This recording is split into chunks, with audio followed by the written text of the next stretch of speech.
ଏଠି जो प्रोजेक्टा तैयारी करछ आर माने प्रोजेक्ट कोन बुझा टी खाद्य स्वास्थ्य और स्वच्छता अच्छा। ये शब्द गुड़िक दुहे दुहींकर परिपूरक जिते बेले आम गोटे स्वच्छ खाद्य बिना सुस्थ शरीर आम केबे भी अफोर्ड कर परिबा नै आम आजिकल समस्त डेली लाइफ रे बिजी हो जाउछंदी निज पई भी टाइम काढी परनथि आम समस्त ट्राई करबा आम ठीक खाइबा ठीक से खाइबा आ जदी खाइबा हेल्दी फूड खाइबा आ आम सकाळू ब्रह्म मुहूर्त जोटा 3टा रु 5टा मध्य रे किबा लेट नाइट रे आसुंदी समय 4टा 5टा मध्य में उठी पारे से उठा तापरे गरम पानी ग्लासे पीवा अधुआ मुहर आउ तापरे जो मैंने काम व्यस्त अच्छा से तो योग व्यायाम करें अच्छा। 10 रु 15 मिनिट से वज्रासन बसवे मन को पूरा स्थिर करेंगे से जहाँ को भी मानतु ठाकुर मानतु से ध्यान करेंगे से ताद्वारा कौन हम ना स्मरण शक्ति भी बढ़ आउ माइंड पूरा रिलैक्स बीपी हो जो मैंने बेसी स्ट्रेसफुल रोचे से निहाती दरकार से कले से बहुत स्ट्रेस फ्री रही उठिबार घंटे मध्य खाइबा खाइबा आमर जो ये ब्रेकफास्ट थाए सेटा सब हेवी हवा दरकार माने सेटा हमें बेसी करी खाइबा दरकार बेसी माने नुह कि नूडल्स खाइबा कि ऑयली जिनस किछि खाइबा आमे सब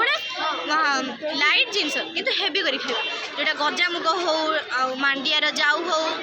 आउ फल हो आउ सालाड हो ए सब आमे नै परिबा तापरे टीनेज जोटा एबे होचे हम कैशोर अवस्था एटा हमर ग्रोमिंग एज हेते सेही टाइम रे कौन हुए ना जो कैशोर पिला माने बेसी आसक्त होती निशा प्रति निशाग्रस्त होइकी से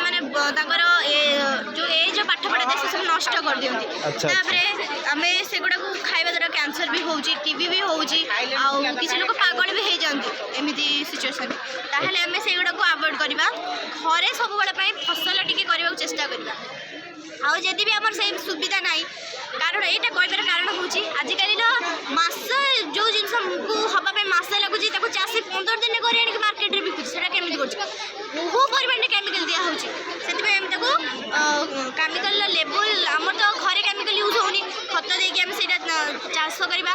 आउ जदि भी हम सेति चाष न करिबा जे ताहले जो जिनसटा किनी के आनचे मार्केट रू सेटा को भलसे धोइबा आउ ताबरे ताको किछि समय पे हळदी पानी में बुडे के रखिबा ता द्वारा तार जो केमिकल लेवल थाए जो परसेंटेज है सेटा टिके कम हो सो गाइस नेक्स्ट देखिबा खाद्य स्वास्थ्य एवं स्वच्छता जे हम टे बुझेबो को प्रोजेक्ट खाद्य स्वास्थ्य एवं स्वच्छता आम प्रकल्पर नाम है खाद्य स्वास्थ्य एवं स्वच्छता अच्छा खाद्य आम दैनंदिन खाद्य एक उपादान जहाँ आमको कार्य करने को शक्ति जगाई थाए आम शरीर वृद्धि और विकास विभिन्न पोषक तत्व जगाई थाए सुषम खाद्य खाइबा द्वारा आम सुस्थ और निरोगी रहिबा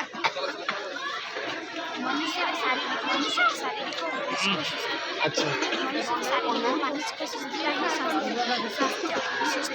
खाद्य उपादान सुस्थ जलवायु सुस्थ जल स्वच्छ जल स्वच्छ वायु स्वच्छ परिवेश इत्यादि जीरो कार्बन ठीक है।